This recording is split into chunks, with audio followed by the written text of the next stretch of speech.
Welcome to aminacademy.com and questions how, why, and what. In that, let us ask these questions. Why children cry and why the children laugh? There are different reasons. Children cry for many reasons. Crying is an emotional response to a distressing experience or situation. The degree of child's distress depends on the child's development level and past experience.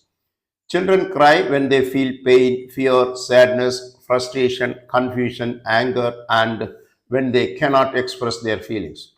Crying is a normal response to upsetting situations that a child cannot resolve. When the child's coping skills are used up, crying is automatic and natural. Over time, a child learns to express feeling of frustration, anger, or confusion without crying. Parents may need to set guidelines to help the child develop appropriate behaviors.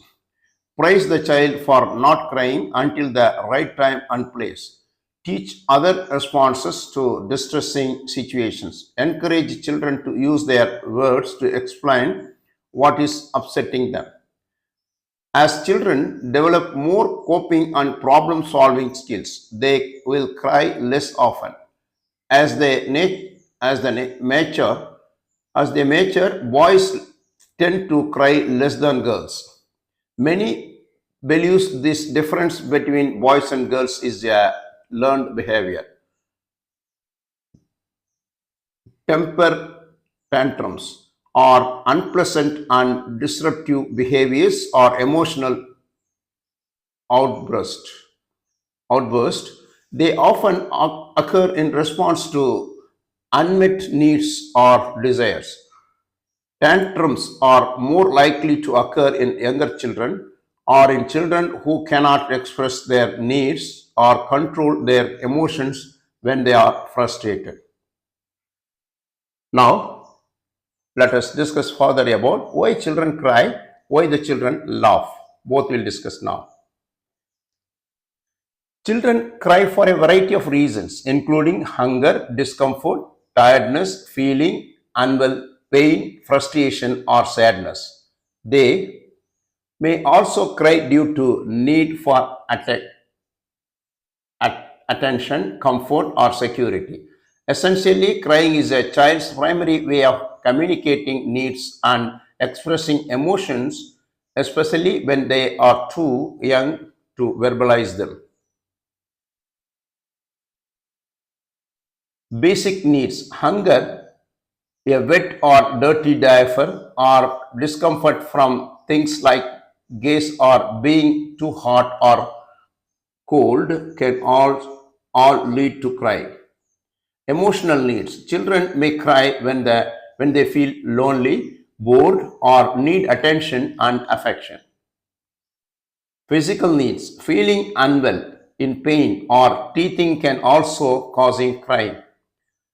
Overstimulation: sometimes children may cry if they are overwhelmed by sensory input. Frustration: if a child is unable to get their way or is trying to express a need that is not being met, they may cry. Developmental stages: babies in particular rely on crying or to communicate their needs, and this is a normal part of their development. It's important to remember that crying is a normal and healthy response for children of all ages, and it's often a sign that they need help or attention. Now let us ask some questions. Why the children laugh? For the various reasons, children laugh. Babies laugh for approval. Laughter begins soon after birth. Infants learn to laugh because they want to imitate their parents and to receive approval from them. This is the way babies learn everything at first, through imitations and receiving the approval of adults around them.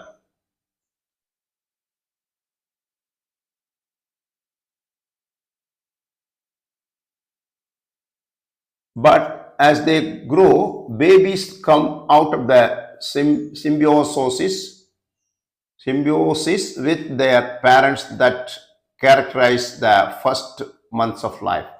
They learn to distinguish their own person from their parents and the world around them. When they begin to behave autonomously from age 2 to 5, they begin to feel a new sensation for the first time. Certain things they may seem cold, strange, or out of place, and this shocks, confuses, and amazes them. This this is where laughter comes in. After a moment of hesitation, they understand that what seemed frightening or unexpected is actually harmless. For example, a child laughs when they see their father with a fake clown nose. Why? Because for the split second they felt embarrassed. That nose is not a live nose. When they understand it was just dad's joke, they calm down and laugh. They may also laugh when their older brother makes a silly face, and the process is the same: amazement, reassurance, laughter. From age 5 to 6 and up, children learns to handle abstract concept, meaning they can grasp and get jokes. This happens when they overcome the earlier stage of egocentrism, which hinders their understanding of others' reasoning. At this stage, laughter arises with the same criteria as that of adults, that is, to disprove what they find cold and false, not only in other people but also in process of reasoning. This mental process forms the basis of good punch, punchline, in incongruence, astonishment, and resolution. These three stages of laughter development, imitations and approval, amazement, disapproval, are good indicators of child's mental growth and development. Parents' laughter can help babies develop. The laughter of parents as well as babies is important for development, but why do parents instinctively laugh at their babies? We can easily understand that a mother or father joyfully smiles at their baby, but laughter is more complex. When looking at their child, the parents cannot help but have a moment of perplexity. Babies are strange by nature because they resemble adults but do not speak or behave like one. This momentary amusements last a fraction of a second before being immediately overcome. It's just their beloved baby. They should encourage all parents to engage in laughter with their babies to not feel self-conscious or sacred and to be their laughter companions. Such interactions can improve babies' behavior and well-being. Laughter is a proven ally to our immune system and help them to develop a natural, healthy relationship with this complex human response. So far, we discussed about why children cry and why children laugh. We have done. Please subscribe our YouTube channel.